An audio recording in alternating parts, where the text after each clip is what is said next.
Hello there, this is Dr. Lazar Jancic from Leederville Chiropractic Clinic.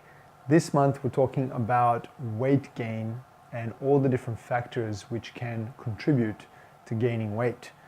This particular video will be about the connection between stress and weight gain, which might be a foreign concept to many of you. So a recent study and recent research shows that over 75% over 75% of people experience moderate levels of stress on a daily basis. This is pretty significant and quite interesting because it didn't used to be this way. We are an animal that has evolved to have very little chronic stress, but that of course isn't happening now. And we are experiencing, as this study found, chronic stress and daily stress, which is what didn't used to happen.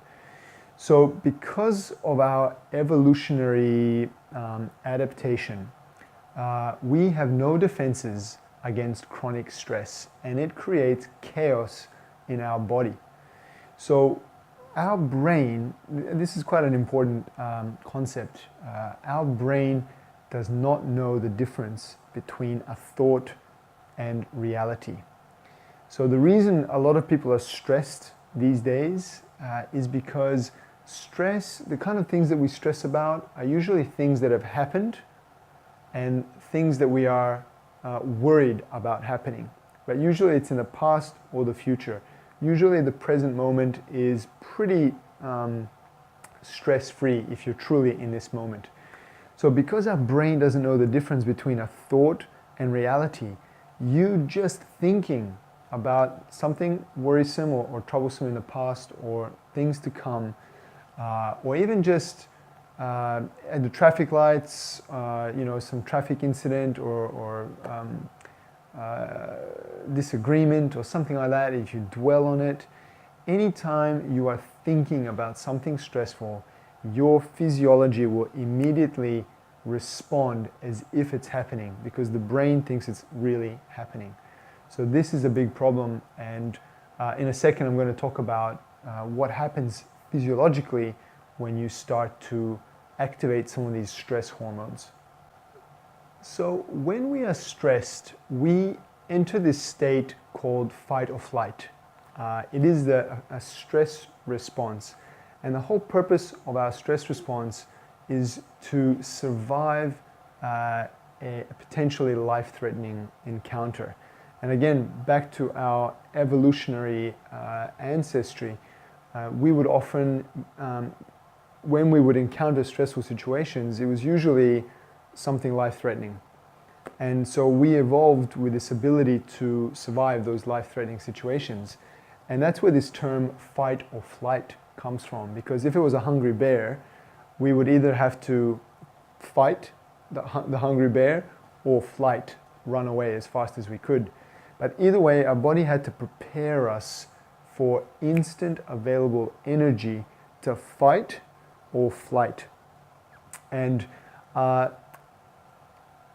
so with this stress response, the reason we start to really crave food and our appetite goes up when we're stressed is because we're trying to replenish some of these lost energy stores.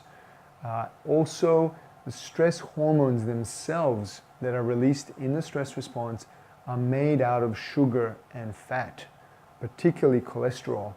So notice which foods you crave when you're stressed. Ice cream, generally it's sugar and fat. And that's why, because your stress hormones are made out of that same substrate.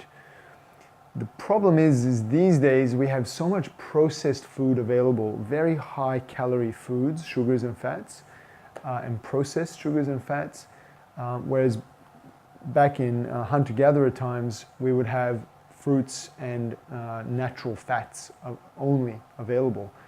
So these days when we experience daily chronic stress and food cravings, most people are reaching for those processed foods and ingesting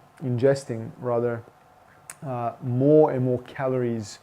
And of course, remember, remember how I said the stress response prepares your body, it gives it more energy. So in modern times, we're not fighting or running away from these dangerous situations.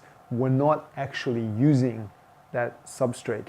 So not only does it stay there, but now we've just ingested more. And this is one major reason why often weight gain is contributed, or stress contributes to weight gain. So it's quite important to be aware of this process in your lifestyle, because as that research paper shows, most of us are stressed on a daily basis. So this leads us to the next point about what to do, and how to manage these situations. So of course, there's many different strategies to manage and deal with stress. But one of the key factors which I'm particularly fond of is certainly diet, and making healthier, cleaner dietary choices, particularly if you are stressed. But there's also techniques like meditation and yoga, which help bring you more into the moment, which is usually stress-free. Takes you out of your mind, out of that past and future. So these are great tools to help bring you into the moment and take your mind out of that stress loop. Exercise is another fantastic way, because of course you're actually burning off that excess energy. You're also creating lots of movement, which in itself naturally downregulates stress. And that's where chiropractic is very helpful, because chiropractic helps to create movement.